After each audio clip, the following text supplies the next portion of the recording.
As of this recording, the Sunday games are in the books. Week 1 is finished, and Joe and I are here to go through our studs and duds for Week 1. Hike! Throughout the season, we're going to be doing studs and duds. When we talk about studs, this is a player who did really, really well. And we believe that it's a sign of things to come. And we're believing in their production moving forward. Whereas if they're a dud, the panic meter is starting to rise. We're getting worried about this player, and they did not do very well. So, Joe, let's start with the studs. What do you got as your number one stud of the week? Yeah, my number one stud of the week is going to be quarterback Tua Tagovailoa. He was 28 of 45 for 466 yards, 3 TDs. Did throw one pick, but he had a passer rating of 110 and an 87.8 overall QBR. Against the Chargers in this game, I felt like Tua really showed if he's able to stay healthy. He showed off that top 10 quarterback upside he does have. In 2022, his 8.9 yards per attempt led the league. He trailed only Mahomes and Allen in total QBR and was 7th in fantasy points per game during the 12 weeks he played last year. And in the weeks he played more than half of the snaps in games last year. So, he was a guy, I was intrigued by. Really the only question mark was the health. And, him and Tyreek Hill just put it on an absolute show down there in Los Angeles today. Yeah, I think we saw how dominant Tua was last year. Took a real big jump this past season. His connection with Tyreek Hill, Tyreek Hill is just such a weapon. So I'm with you. I think Tua, I liked him. Question was, would he be able to stay healthy? That's the biggest question with him. But so far as he can, you're looking at a top 10 quarterback, like you said, I think, for the rest of the way. And I think the Chargers defense, they're not great, but they can be, I think, a little stingy. Didn't really matter. Yeah, this is a defense that had J.C. Jackson, a guy they missed all last year. They've got Joey Bosa and Khalil Mack as edge rushers, and they didn't get one sack on Tua in this game. So that was definitely something to, monitor and take note as, everyone was kind of trying to see if Tua, how he navigates taking hits or if the concussions are going to rise. But, hey, so far through one game, they kept him clean. And you got to remember, no Devin A. Chain and no Jeff Wilson either. So didn't really have a lot of help in the rushing game. Didn't matter. That offense was able to hum even without him. Yeah, absolutely. Really just needed the lethal combination of him and Tyreek Hill today. So my first stud for week 1 was wide receiver Brandon Ayuk. Since Brock Purdy was a starter in 2022, he's had 59 targets compared to Deebo Samuel's 34 targets. And as of this Sunday, he had 8 targets, 8 catches for 129 yards and 2 touchdowns. He was absolutely torching that Pittsburgh Steelers secondary. Brandon Ayuk is in a contract year, and I think, Joe, my opinion on this, I thought Ayuk could do well because we knew that, Brock Purdy and him had a great rapport. Brock Purdy, played well. You've been telling me I shouldn't worry about his UCL. His elbow looked just fine. But what I'll say is, though, I think this was the watershed moment for me that said, or I should say it was confirmation for me that Brandon Ayuk is wide receiver 1 in San Francisco. Deebo Samuel, he will be involved. He'll have his good games. But Brandon Ayuk is the receiving entity you want on that team. I think he is going to ball out so he can cash out. And if you got him in your drafts, well done, because I think he should be in your lineups probably, every week on end, unless he has a really bad corner matchup. But even then, I think he's going to do very well the rest of the season. Yeah, after watching today, like you said, he absolutely balled out today. He's a guy I regret not targeting more in fantasy drafts and wish I had him in more leagues, honestly. I think, partially just was kind of scared off about the whole Debo thing and possibly his resurgence as he put more effort into his workouts and, really was determined to better his season from last year. But like you said, going back to when Brock Purdy kind of took over last year, Brandon Ayuk has been his number one target, and that continued this year. Yeah, and I don't see why it's going to stop. And so I'm with you. You and I had our thoughts that it could be the case. It's just one of those things where it's like it's a nice feeling to say, yeah, we were right about that, but we didn't end up getting him. I don't have him anywhere. So I think he's going to be a great asset for you if you have him on your team. I think he will continue to produce for you. I mean, sure, Kittle's going to do well. Debo's going to have his weeks. My only one thing is the Steelers secondary is really bad. So, I still think Ayuk will be good. He might not be this good every week, but he's going to be that number one receiving entity, I think, with the Niners. Yeah, definitely. I think, all these guys are going to, I feel like, take their turns on each one having their week, as a lot of these guys are, the ceiling plays of this 49ers offense. But just seeing how often, Ayuk seemed to be Purdy's first read, and like you said, he seems to be that wide receiver one on the team, and that's encouraging. So my next stud of the weekend here, and it pains me to say this, but it was wide receiver Jacoby Myers. He was targeted 10 times, had 9 receptions for 81 yards and 2 touchdowns. And he also received one more target than Devontae Adams, who had 6 receptions on 9 targets for 66 yards. I definitely had my concerns about Jacoby Myers coming over from the Patriots over to this Vegas Raiders team, with Jimmy G at quarterback. Just wasn't sure, what the passing volume was going to be like, or how many targets Jacoby Myers would even get within this offense, with Devontae Adams, and then even the likes of the 2 tight ends they have in the team with Mayer and Hooper. But those guys are really a non-factor, and it seemed like Jacoby Myers was really the true target of this team, and him and Jimmy G kind of really showed their knowledge of the system the McDaniels had from their time that they were able to spend, in New England. So I feel like a lot of those concerns were alleviated in this game. And, Jacoby Myers is somebody I'll be monitoring from here on out. Yeah, I'm with you. I didn't think Myers would have this strong of a performance. If you remember in his early years with the Patriots, he struggled to get in the end zone. He got in there twice on week 1. So, I mean, that's a really good sign for him. I had my doubts about Jimmy G, and he played pretty well. He was able to stay in the pocket, able to kind of maneuver the pocket enough to be able to find the window to get into his receiver. I didn't think Devontae Adams was going to get as much volume. And I think that's probably true, but I just wasn't expecting Myers to really take that step. The other thing I was surprised about was, and I didn't know if he would have a huge role in the offense, but Hunter Renfrow, no targets, no receptions at all. Thought he'd be more involved in their game plan. You've just seen Patriots. We've got Wes Welker, Julian Edelman. You've got these type of like slot shifty receivers. That Bill Belichick and Josh McDaniels have been accustomed to using for the longest time. So I thought he'd be more used. Really wasn't. I think he'll be used. I mean, he's not going to get zero the rest of the way. But that was a little surprising here with week 1. Yeah, that was a surprise for me, and just the fact that the ball really wasn't spread around that much. I mean, really, it was just Myers and Adams getting the targets in this game. Some other guys got a few targets here and there, but for the majority of it, now there wasn't many passing attempts out of this offense. It was just pretty efficient on both sides here, and the efficiency of the offense really limited the amount of touches they got. But for Myers, he didn't have a single multi-touchdown game last year with the Patriots, and already week 1 here with the Raiders, he's got 2. So we'll see how this goes, in the following weeks here. Yeah, definitely a guy I think for those of you who are going to be watching and thinking about waiver wire pickups, I think he's a guy to definitely consider to put on your bench, because more than likely I think he wasn't drafted in your league. Most of the drafts I didn't draft him. So more than likely he's probably going to be available. Yeah, I guess I would just monitor. He could go into the concussion protocol, so that is something to monitor if you're looking to pick him up. But as long as he clears that, yeah, I'd definitely be possibly interested in taking a shot on him. So my second stud for week 1 was wide receiver Calvin Ridley. There was so much question in a way with him, being suspended for an entire year.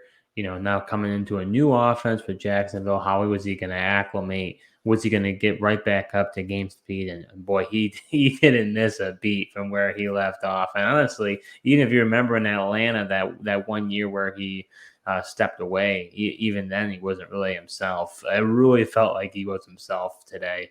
He had 11 targets, 8 catches, 101 receiving yards, and 1 touchdown.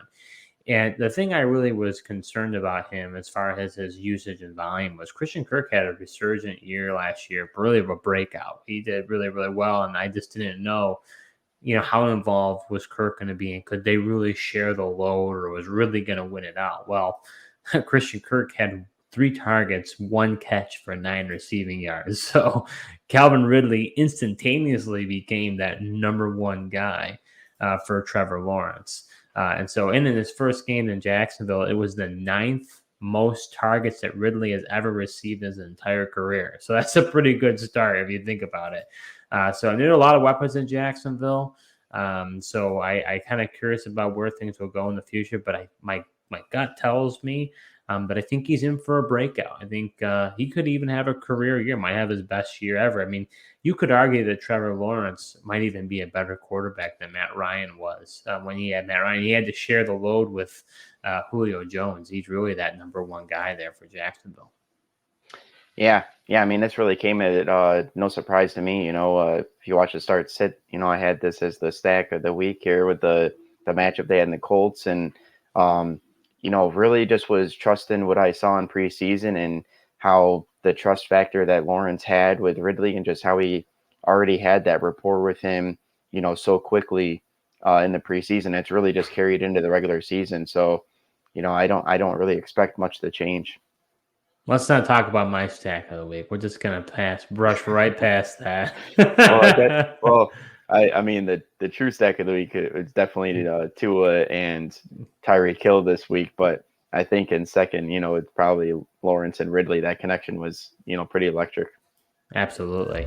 So are you enjoying this video so far? Well, if you are, show your support to our new channel by hitting the subscribe button and liking this video. We'll be creating videos all NFL season long, so you're not going to want to miss what we have in store. So Joe, what do you got for the duds? We started about our studs. These are duds that we're kind of panicking on, didn't do very well. What do we do with these guys? Yeah, my first stud, I was really surprised with, and that's tight end Dallas Goedert. And, if you guys had him out there and had him in your lineup, I know you were surprised and definitely disappointed. He ended up with no catches and no yards and only had 1 target. And, the thing that concerns me a bit here is it's not like the Eagles just sat on the ball because they got up big in this game. Like Hurts threw the ball 33 times, and then Goddard only had 1 target out of those 33 attempts. So, looking at last year, Goddard on his fewest amount of targets that he received last year was 3 in a single game. So that's what concerns me a little bit. I was expecting him to be more involved in this offense and thought his involvement was even possibly going to take away from Devonta Smith. But, Devonta Smith still had a good game this week against the Patriots.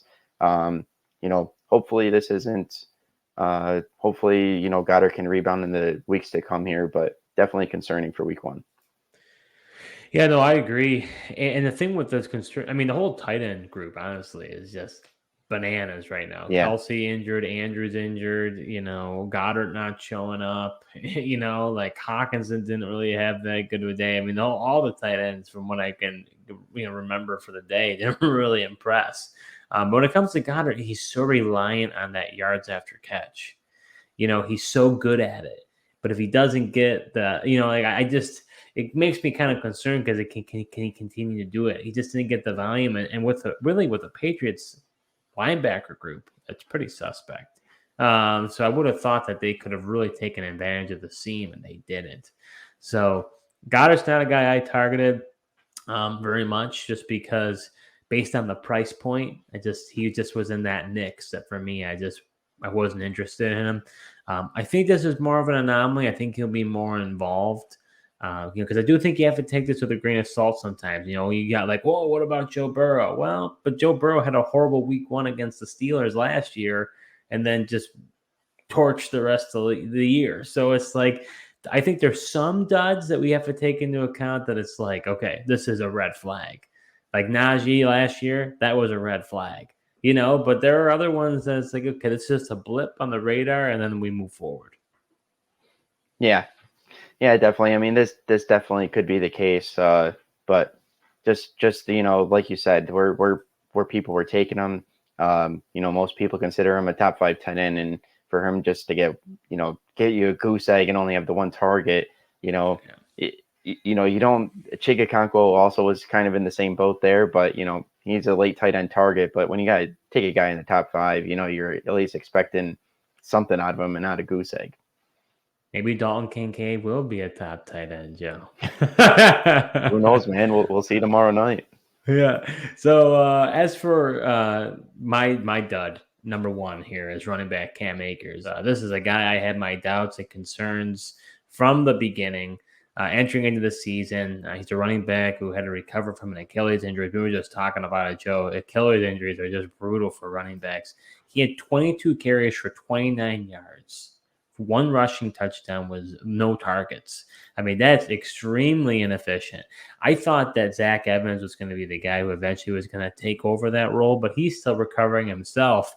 But then Kyron Williams showed up, and he had a really good day. 15 attempts, 52 yards, 2 touchdowns, had 2 targets. This is a bad sign for Cam Akers, a guy who has had a short leash before, went into the doghouse to eventually come back. Kyron Williams was dealing with an injury last year. He's a guy for me. I would be picking him up if he's out there for waivers because I don't like Cam Akers moving forward. Don't think I could trust him. So whether it's Kyron Williams, whether it's Zach Evans, I don't see him holding this role. Yeah, you definitely were lower on Cam Akers than me. I just, I guess I had a little hope, but that, like you said, his lack of efficiency is definitely concerning. And, Kyron Williams is a guy that the Rams really liked. And if it wasn't for the injury last year, we would have seen him be far more involved than he was in that offense. So, once Cam Akers got healthy towards the end of the year, I mean, that's when he really took off. And I think what got fantasy owners hopeful for this year. But if he's going to be this inefficient, I mean, it wasn't like he didn't get the touches. He just did absolutely No. nothing with them. And, luckily for fantasy owners, he fell into the end zone. But, Kyron Williams showed the flashes and was far more the efficient player. So we'll see how the touches work out there. Well, and he's a better receiving threat than Cam Akers anyways, so that's not going to help me. I don't know about pass protection. That I don't know off the top of my head. I feel like Akers might be better, but I really don't know. Yeah, I mean, just looking at their player profile, I would assume that Akers is a little better because he's a little thicker than Kyron My Williams. But thoughts too, yeah. I don't really have any idea either. All right. So my second dud is quarterback Daniel Jones. This is it's a guy I thought might take into what he did last year and be able to carry it over this year and build upon it. Second year with Dable, was expecting good things, but tonight he was 15 to 28 for 104 yards, no touchdowns, 2 interceptions, had a passer rating of 32.4, got sacked 7 times. He did run the ball for 13 times for 43 yards. But he was just absolutely running for his life in this game, honestly. I thought that everything I was hearing, I thought that the Giants had improved their offensive line. I guess maybe they did, and just the Cowboys front is that dominant. But, the concerning part for me was it really didn't seem like the Giants had any sort of identity. They weren't really sticking with the run with Saquon Barkley. They were throwing a lot. So I'm definitely watching this situation with the Giants and seeing if they establish some sort of identity moving forward. Yeah, I have no idea what happened here. I mean, this was an absolute massacre. I just like, I mean, they just, I mean, I don't know what to think. I think this is a blip. I mean, that's my feeling of it. I mean, it's just one of those days that Cowboys just absolutely destroyed them, and Giants had no answer. I mean, they have good tackles. Andrew Thomas and Evan Neal are regarded as I believe, from my understanding, is one of the better tackles in the league. So it's like they got Barkley. I mean, they've got Waller. I mean, they've got pieces. This is a mystifying one to me because I don't think the Cowboys are that dominant. So I don't know what happened. Maybe they are. I mean, this is Dan Quinn, second year with that defense. He's been known to be a very good defensive coordinator. He chose to stay. Had some head coaching interviews, elected to stay with the Cowboys. So maybe It's just better. But I just felt like the Cowboys offense really was even forced to have to do anything. They weren't even put in a position where they could have fumbled it out, if you will. It just the defense just dominated. Yeah, no, I know, and I know things got off to a bad start. I mean, the Giants had a good first drive, got down there, a blocked field goal turns into a touchdown the other way, and I know that kind of throws your game plan out the window. I guess just the response, it just seemed like they panicked and didn't just stick to their game plan and completely stopped using Saquon Barkley.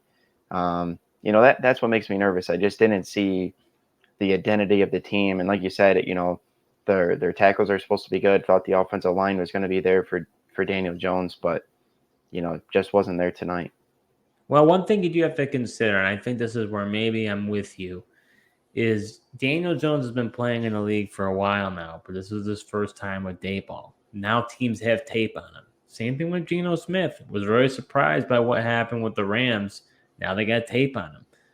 Purdy not as much. Purdy did great. So, but it's just one of those things where it's like, maybe defenses are starting to cue in on what their tendencies are, and they're taking advantage. Yeah, it definitely could be that. I mean, to your point about Purdy, I just think that they just have so many playmakers and their run game so explosive, and Kyle Shanahan just knows how to game plan, and they just have a great offensive line too, and everything plays off of the run, and it looks run, and then next thing you know they're passing a quick slant to Brandon Ayuk and he's gone.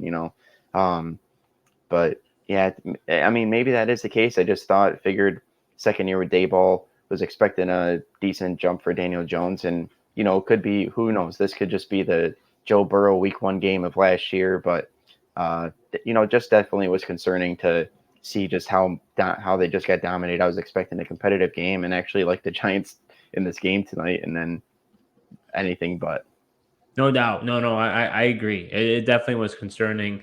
And if nothing else, it's something to monitor. You can't just completely overlook this and throw this out. He's not at the level of Joe Burrow, where we've seen him do it before. And it's like, okay, we'll overlook this. This is something you have to monitor, and this is a concern. And I think the other thing is, with Joe Burrow, he's got the weapons too. And that's really the thing with this Giants offense is, they did bring over Waller, but it's like they don't have an established wide receiver one. And that's the thing. And Waller was potentially going to be that one. So that's also concerning. All right, so close it out. My second dud here is wide receiver Drake London. Now, this is a guy I've been down on for quite some time. I think you're kind of with me on this one, but he had a flat donut. He had zero receptions, 0 yards on 1 target. Ritter threw the ball, Desmond Ritter, for 18 passing attempts compared to 26 rushing attempts. Now, this game wasn't an ugly game. It's not like they had, really, they even had to force the offense to really do anything. But the game script, it just didn't require it for them. They just were able to win a football game. And if there's any coach that just is ready to win a football game, it's Arthur Smith. I just think we have to realize that maybe this is dark for me, but until Arthur Smith is no longer the coach, I just think you have to realize that it's not going to happen. It's just, I've accepted it. It's not going to happen. That's with Pitts and London. It's not a passing volume offense. They're not going to be doing a ton of attempts. Maybe if they're behind, maybe they will, but he's a guy that's going to be frustrating for a lot of folks because they like the potential in him. He's this big, athletic, tall guy who can make these contested catches, but he's not a big separator. I just, until the offense philosophy and style changes for that team, I just can't see why I would want to start him. I just think that, Panthers defense is good, not great. Maybe you talk me off the ledge here, Joe. I'm not as worried about Bijan. I think kind of similar to Gibbs, they'll ease him in, and even with the touches he had, he was still good. This is a run team first, but London, man, I was not expecting that lack of volume, and that's concerning to me. Yeah, definitely concerning, especially the one target. Like you said, Ritter did throw it the ball 18 times, and it's like, well, if it's not throwing at Drake London and Kyle Pitts, who the heck is he throwing the ball to? you know, I do think, I don't think much is going to change. This is Arthur Smith's game plan. They ran the ball a ton last year, and as long as they win games, he doesn't care how they win them. And he doesn't care about our fantasy teams. Doesn't care about your fantasy lineup. Could care less how many times Pitts or London touch the ball. All he cares about is winning. And if they continue to win this way, I don't see much changing. Um, yeah, I like you. I wasn't that high on London. I wasn't really targeting him anywhere. I don't have him in any leagues, him or Pitts for that matter, just for those kind of reasons. But I did think that even without the passing volume, last year, even with it light, we did see Marcus Mariota still be like a top 12 quarterback in fantasy, for the early part of the season. So I thought that Ritter could be relevant. And if he was, maybe there was a chance for Drake London. But if this, like you said, unless they get down and are forced to pass, this is gonna be their positive game script, and this could be a chance that you take with Drake London and Kyle Pitts. Yeah, I mean, realistically, you're going to need a Aaron Rodgers coming to New York to propel a guy like of Garrett Wilson to move him forward. But even that, I mean, Drake London hasn't even shown that much as much promise. I mean, I just don't see the ceiling there. I don't see him getting over 10 targets consistently. I don't see him consistently getting multi-touchdown games. And I don't even know how much he's going to get 100-yard receiving for a game, because there's no volume there. So how could you possibly want to start him? It just seems like a nightmare in and out. So for me, I was already out on him. I'm completely faded on him. I don't have my mind in my team, so I don't have to worry about it. But if I'm other owners, I'd be panicked. And if maybe there's somebody out there that still likes Drake London or thinks he could be good, and if it is, I think I try to get rid of him as fast as I could.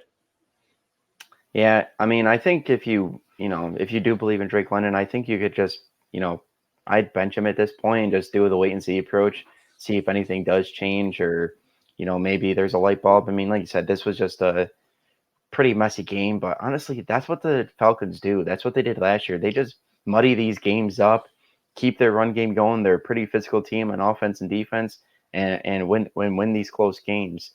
But yeah, I mean, you could try to trade them, honestly. Like, there could be some intriguing options even on the waiver wire. I mean, you look at a guy like Puka Nacua today. I mean, he just was hyper targeted in that Rams offense.